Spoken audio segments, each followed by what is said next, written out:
The first impressions of the German prisoners of war upon arrival in the United States were not of iron bars, barbed wire, and grim-faced guards, but of something far more startling: abundance.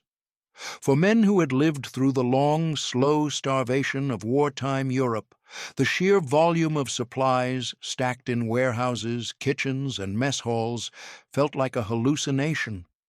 When they stepped off the trucks or trains and saw crates of food being unloaded, flour sacks marked with bold American brands, barrels of coffee beans, and boxes stamped with names of fruits and meats, they were stunned into silence.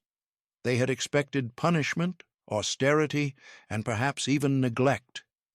What they encountered was plenty. It was not that they had never known what food looked like, but in Germany, by the later years of the war, bread was thin and often stretched with sawdust fillers, meat was a rare sight saved only for officers, and sugar had become a legend whispered about but seldom seen. The Americans, by contrast, lived as if the war had not depleted them at all. Trucks rolled into the camps with deliveries that seemed endless, and the guards themselves carried thermoses of coffee, chewing gum tucked into their pockets, and candy bars they shared casually. The POWs were struck not only by the quantities, but also by the attitude. Food was not hoarded, it was not hidden, it was simply there, ordinary, available, abundant. Even before the prisoners had eaten their first meals, they understood that they had crossed into another world. For many, the shock went deeper than hunger. These were men who had been fed the image of America as a decadent land of weak people ruled by excess. They expected to see sloppiness and disorganization. Instead, the organization was military precise, but behind it lay a strange generosity. The camp kitchens smelled of fresh bread and sizzling meats, scents that made the prisoners' stomachs churn with both longing and disbelief. Even the first glimpses of the dining facilities, with their polished trays, clean utensils, and trays of food ready to be served, felt unreal. Some POWs whispered among themselves that perhaps it was a show, a trick, a staged display to demoralize them.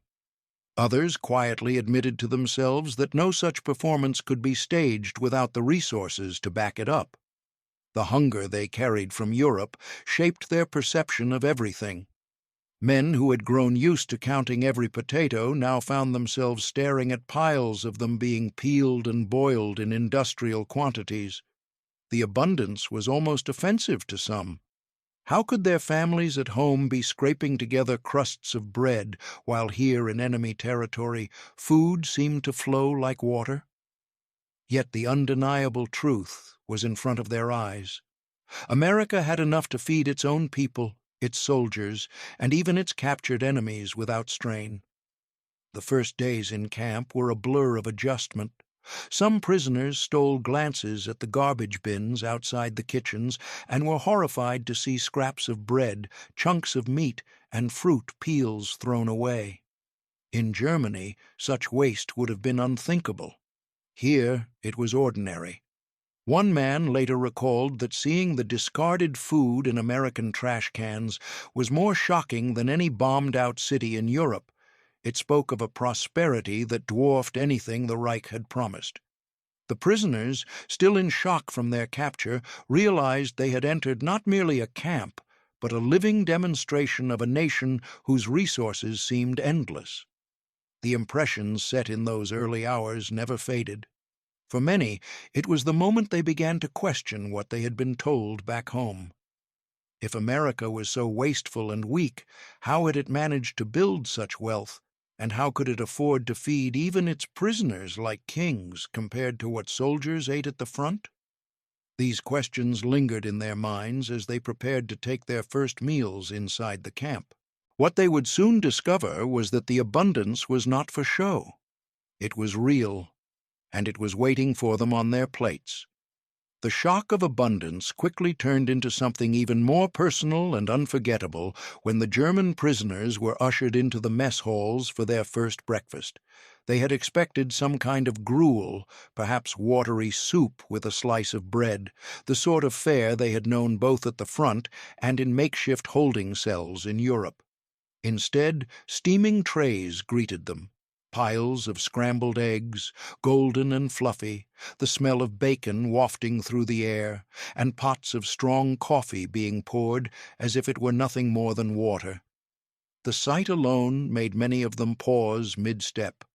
Eggs had practically disappeared from the German table by the later years of the war, reserved for children, the sick, or the party elite. To see them served in such casual quantity was bewildering. The ritual of breakfast in the American camp was unlike anything they knew. Prisoners were handed sturdy metal trays and watched as camp cooks, many of them fellow soldiers tasked with kitchen duty, ladled generous portions of food without hesitation. Alongside the eggs came slices of toast, sometimes buttered, sometimes accompanied by jam. There were even occasional pancakes, stacked high and dripping with syrup. Some men hesitated, unsure whether they were truly allowed to eat all that was given, as if there must be a catch. Others, overcome by hunger and disbelief, dug in immediately, devouring the food so quickly that guards had to caution them not to make themselves sick. Coffee was another revelation. In Germany, by the mid-war years, coffee had been reduced to substitutes made from roasted barley or chicory. The rich aroma of actual coffee beans was something most of these men had not experienced for years. The first sip was like a jolt of energy, sharp and intoxicating. The Americans poured it freely, and the prisoners could scarcely believe that such a luxury was being handed to them without restriction. One man would later write that tasting real coffee again after so long was almost enough to make him cry. It reminded him of his mother's kitchen before the war, when the world still seemed stable and whole. For some, the abundance of breakfast was unsettling. A few muttered that perhaps the Americans were trying to fatten them up, soften them, make them complacent prisoners who would no longer resist. Others argued that this was simply America's way, that food was so plentiful it could be given even to enemies without a second thought. The discussions echoed through the mess halls as men compared notes, wide-eyed and incredulous. The eggs became a symbol in their minds, not just food, but a statement of wealth, power, and the strange sense of normalcy that persisted in the United States, even while war raged across the oceans. The ritual repeated every morning. The cooks showed no favoritism, no punishment hidden in the portions. Each man received the same plate, the same steaming cup of coffee, the same slices of bread. The predictability itself was astonishing. In Germany, food had become uncertain, rationed, and unreliable. Here, even as prisoners, they knew they would eat well in the morning. It was a small but powerful change in the rhythm of their lives, something that began to restore not only their strength, but also their sense of being human again. The breakfast hall became a place of whispered confessions. Some admitted that the eggs tasted better than anything they had eaten in years. Others described their guilt, knowing that their families back home were scraping by on turnips and ersatz substitutes, while they, as captives, were eating like soldiers of fortune. The contradictions were painful, but the reality was undeniable. The Americans fed their prisoners as if they were guests rather than enemies, and every morning, with each plate of eggs and cup of coffee, the Germans were forced to confront the gap between the life they had left behind and the life they were experiencing now. If the eggs and coffee had startled the prisoners, nothing prepared them for the day when steaks were laid out on their trays. For German soldiers, especially those who had endured the bleak years of total war, beef was a memory more than a reality. In the Reich, by 1944, a proper cut of meat had become a near myth, rationed so strictly that most families saw it only on special occasions, if at all. Even at the front, soldiers were often issued thin soups with occasional scraps of pork or horse meat, but the rich, marbled slabs of beef that the Americans grilled in their camps seemed impossible. The first time it appeared, the camp filled with the scent of seared meat, heavy and mouth-watering. Smoke rose from the outdoor grills, and the prisoners stood in line watching with disbelief as American cooks flipped thick steaks over flames. The sizzling sound and the rich juices dripping onto the coals seemed almost cruelly luxurious. Some POWs whispered to each other that it had to be a trick, that such food could not possibly be given to them, the defeated enemy. But when their turn came, the cooks simply placed the meat onto their plates, accompanied by potatoes and vegetables, and waved them along as if it were the most ordinary thing in the world. Many of the men hesitated. They had been conditioned to expect deprivation, to brace themselves for hunger. To sit at a long wooden table with a plate of steak in front of them felt surreal. The first bites were slow, cautious, as if the taste might vanish. And then came the flood of flavor, rich, tender, dripping with juices, more than enough to fill them.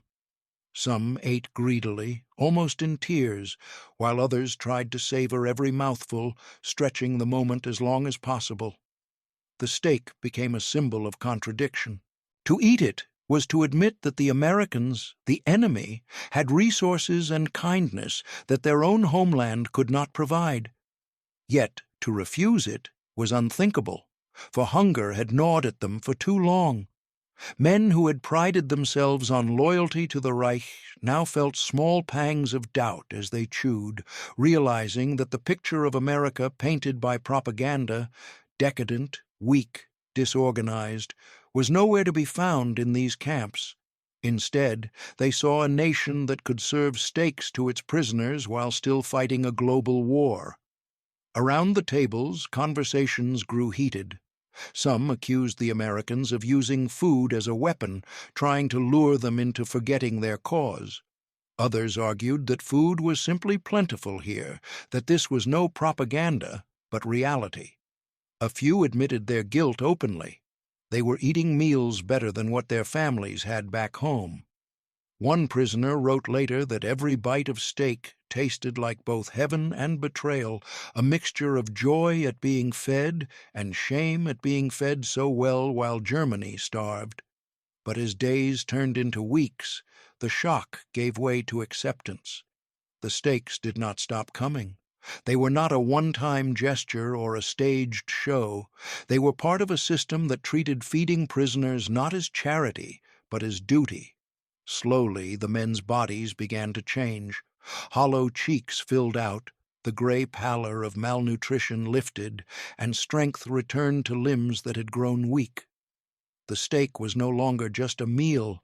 It became a sign of recovery, of a strange new life in captivity, where the body thrived even as the spirit wrestled with confusion. For many, the memory of those steaks never faded.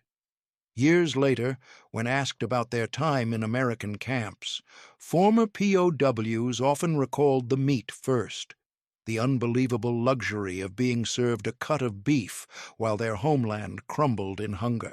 It was not merely food, but a revelation that America's power was measured not just in bombs and tanks, but in the ability to feed even its enemies as though they were part of its abundance.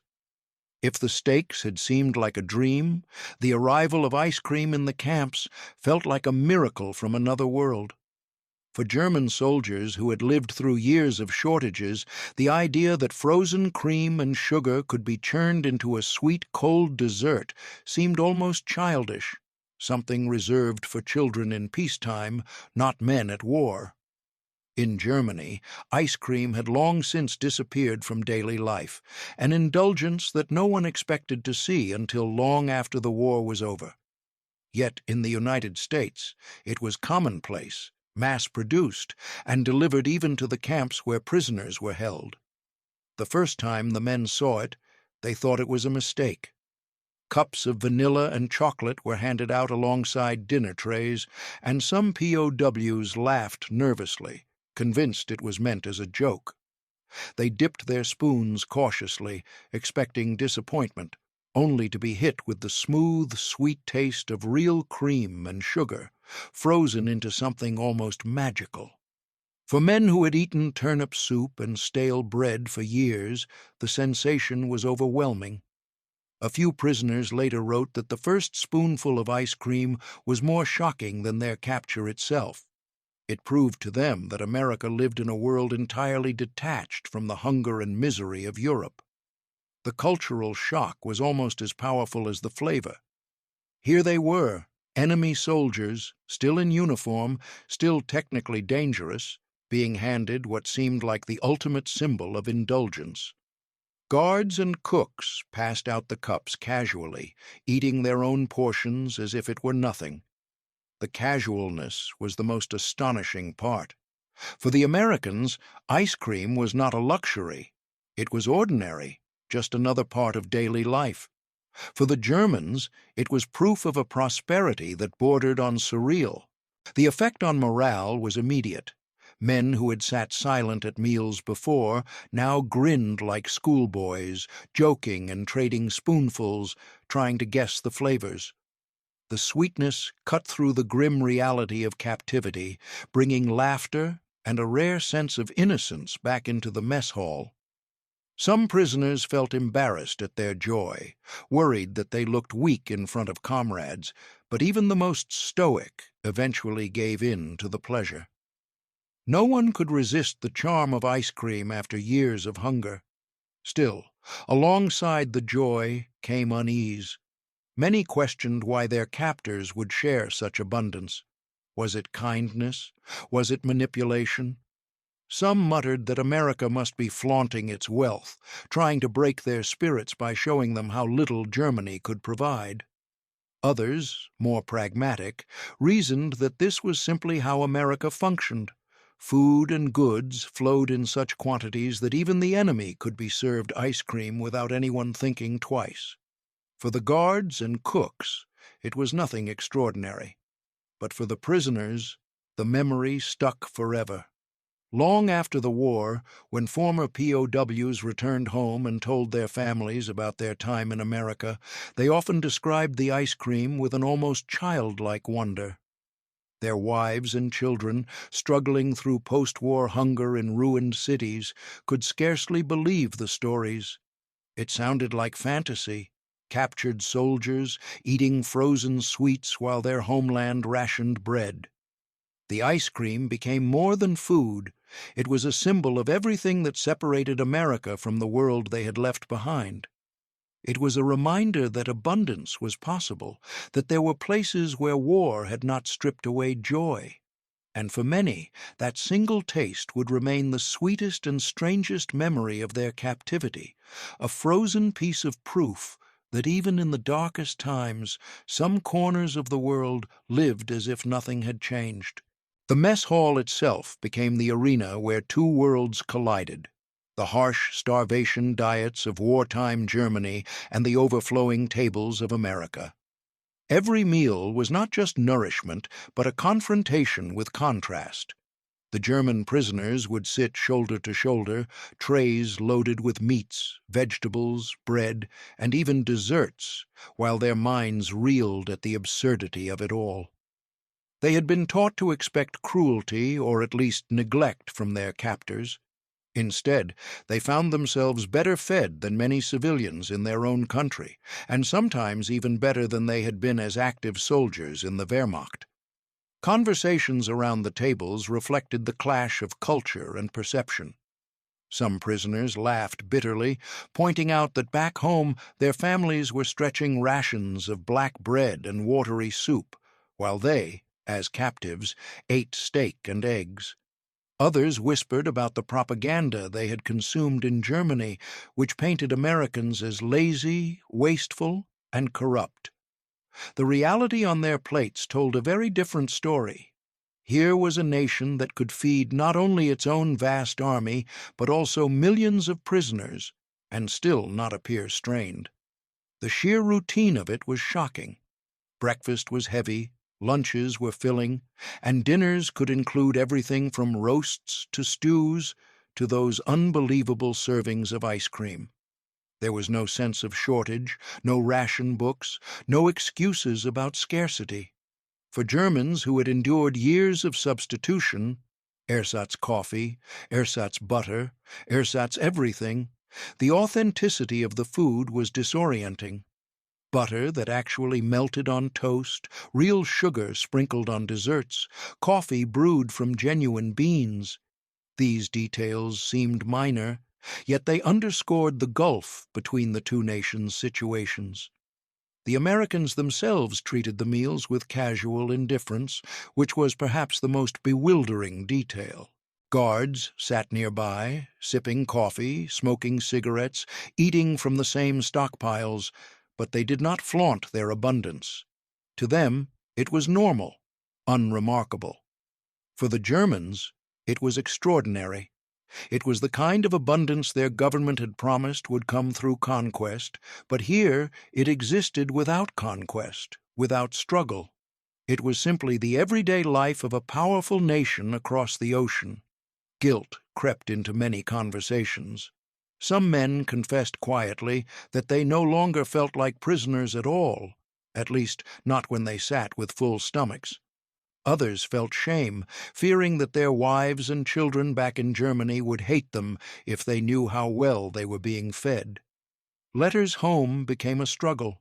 How much could they reveal without sounding boastful, or worse, disloyal? A few chose silence, writing only that they were being treated adequately, when in truth they were dining better than most civilians in the shattered Reich. There were also men who resisted the pleasure. For them, each bite was a bitter reminder of defeat. They forced themselves to eat slowly, grim-faced, as if refusing to show gratitude for what the enemy offered. Yet even they could not deny the taste of real food. Hunger eventually softened pride, and even the most defiant soldier had to admit, at least to himself, that the Americans were providing meals far beyond expectation. The mess hall became more than just a place to eat. It was a symbol, a daily reminder that the war had not leveled all nations equally. It forced every prisoner to reflect on the gulf between propaganda and reality, between expectation and experience. The steaks, the eggs, the ice cream, all of it hammered home a lesson that none of them could ignore. America had not only defeated them on the battlefield, but also at the table. With time, the food did more than just fill stomachs. It changed the bodies and minds of the prisoners. Men who had arrived gaunt, pale, and hollow-eyed began to regain color and strength. Muscles returned to limbs that had grown weak from rationing and hardship. Stomachs that had shrunk from years of scarcity swelled again with regular meals. And soon the camp held men who looked healthier in captivity than they had during their last months of freedom. Yet this transformation did not come without an undercurrent of suspicion. Many POWs found themselves asking why their captors would feed them so generously. War was supposed to bring suffering, and captivity was supposed to mean punishment. Instead, they were being restored to health by the very nation they had been taught to hate. Whispers spread through the barracks at night. Was this some form of manipulation? Some believed the Americans were fattening them up for propaganda photographs to show the world how humanely they treated their prisoners. Others worried it was a strategy to break their spirit, to make them forget the hardships of the Reich and replace loyalty with gratitude. The truth was simpler and, in some ways, even more difficult for them to accept. The United States simply had the resources, and the rules of the Geneva Convention demanded decent treatment. But for men indoctrinated into believing the enemy was cruel and decadent, the reality was disorienting. The suspicion lingered, even as they lined up every day for meals that grew increasingly familiar and comforting. Health became a marker of the camp's strange paradox. Doctors examined the prisoners and noted improvements within weeks. Cases of malnutrition disappeared and energy levels rose. Some prisoners even gained weight, something they had not thought possible in wartime. For the Americans, this was normal procedure. Prisoners were expected to work in agriculture or other labor, and healthy men were more useful. For the Germans, it felt almost like kindness, though few wanted to admit it openly. The morale shift was undeniable. Men who had once despaired at capture began to talk again, laugh again, even sing quietly after meals. Food gave them back not only their strength, but also a sense of dignity. Yet, in the back of their minds, many could not shake the guilt that accompanied every bite. They thought of wives boiling turnip soup, of children scraping the last crumbs of bread, of cities where people scavenged ruins for anything edible. They were captives, and yet they ate better than their families. The contradiction gnawed at them. There were still those who resisted the comfort. Some clung to their suspicion, warning others not to let the Americans buy their souls with food. They insisted that every steak and every scoop of ice cream was a weapon meant to weaken their loyalty. But their voices grew quieter over time, drowned out by the daily routine of full plates and satisfied stomachs. Even those who distrusted the motives could not resist the simple pleasure of a meal that was both plentiful and delicious. Suspicion and gratitude, guilt and relief, these feelings swirled together every day in the mess hall. The food was not merely nourishment. It was a constant reminder of defeat, but also of survival. For the prisoners, it became clear that captivity was not the nightmare they had feared. Instead, it was a strange new reality in which they grew stronger and healthier under the care of the enemy. That paradox haunted them, even as it gave them life. Letters became the only bridge between the strange abundance of the camps and the harsh realities of home. Each German prisoner was allowed to write carefully monitored messages to family, but deciding what to include was a torment. How could they explain that while their wives queued for hours for bread rations and their children went to bed hungry, they themselves were sitting in American camps eating steak, eggs, and even ice cream? Many chose silence, writing only about their health, or vaguely mentioning that they were being treated adequately. To admit the truth seemed almost cruel, a betrayal of the ones enduring starvation under Allied bombings and the collapse of the Reich. Still, some let details slip. A prisoner might write of feeling stronger, of having gained weight again, or of tasting real coffee after years of substitutes. A few wrote about eggs, not daring to describe pancakes or ice cream, but admitting to foods that already seemed unbelievable back home. Families who received such letters were stunned. For them, the idea that captured soldiers were being fed luxuries was incomprehensible, and more than one wife reportedly burned such letters in anger rather than share them with neighbors who scrounged for scraps. Among the prisoners themselves, shame became a silent companion. They spoke openly about the food inside the barracks, but when the time came to write home, they grew cautious, almost fearful. They imagined their mothers weeping over ration cards, their sisters trading on the black market, their children clutching at turnip stew. To describe the ice cream or the thick slabs of beef would not only hurt, but also destroy trust. Thus, their letters became half-truths, omitting the very details that defined their daily lives. At night, when the lights dimmed, conversations often turned to the gulf between their reality and that of their families.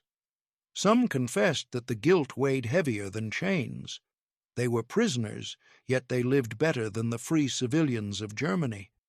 Others rationalized, saying there was no shame in survival, that they had no control over the conditions. But the conflict remained.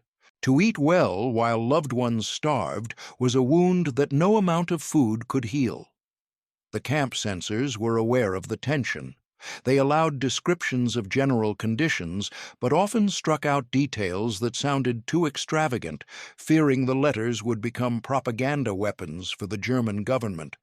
Still, enough slipped through that rumors spread back home. Some Germans began to believe that American captivity was more comfortable than the lives of soldiers still at the front. Such rumors bred resentment, but also a strange kind of relief. At least the captured ones were alive and cared for. For the POWs themselves, the secrecy added another layer of contradiction to their existence. Every bite of food tasted both like sustenance and betrayal. They learned to laugh about it, joking darkly that they would be hated back home, not for being defeated, but for being too well fed in defeat. Yet the truth lingered inside them. The abundance they experienced in the camps was a memory they would never forget, but one they dared not fully share until long after the war was over. The letters home carried carefully measured words, fragments of lives torn apart by distance and circumstance. Behind them, however, lay unspoken stories of steaks savored in guilty silence, of eggs eaten with a mixture of joy and sorrow, of ice cream swallowed quickly before shame could spoil its sweetness. When the war finally ended and the prisoners were released, the memories of captivity remained etched into their minds in surprising ways. Many had expected to recall the shame of surrender, the endless counting of days, the barbed wire that ringed their movements. Yet, when they spoke years later, what surfaced most vividly was the food, the sheer, unbelievable abundance of steak, eggs, and ice cream that had greeted them in American camps. For men who had lived through rationing, scarcity, and hunger, those meals became the most lasting images of their time behind the wire. The contrast was cruelly sharp. Returning to post-war Germany, they found ruins, bombed-out cities, and families surviving on ration cards that offered only the barest minimum. Children were thin, mothers exhausted, and fathers who had survived the front looked broken and old. The men who had been POWs came back healthier than when they had left, with fuller faces and stronger bodies. Neighbors sometimes looked at them with suspicion, wondering how captivity could have treated them so well, while freedom at home was so merciless. The prisoners themselves felt a deep unease. They carried stories of American abundance, but knew that speaking them openly would sound like gloating. So many kept silent, guarding their memories like forbidden treasures. In private, though, they told their families the details. A wife would learn that her husband had eaten beef regularly in captivity. A child would hear, wide-eyed, that ice cream had been given to soldiers who were supposed to be the enemy. Some laughed in disbelief, others grew bitter at the injustice. Yet over time, these stories became part of family lore, retold at gatherings with equal parts wonder and resentment.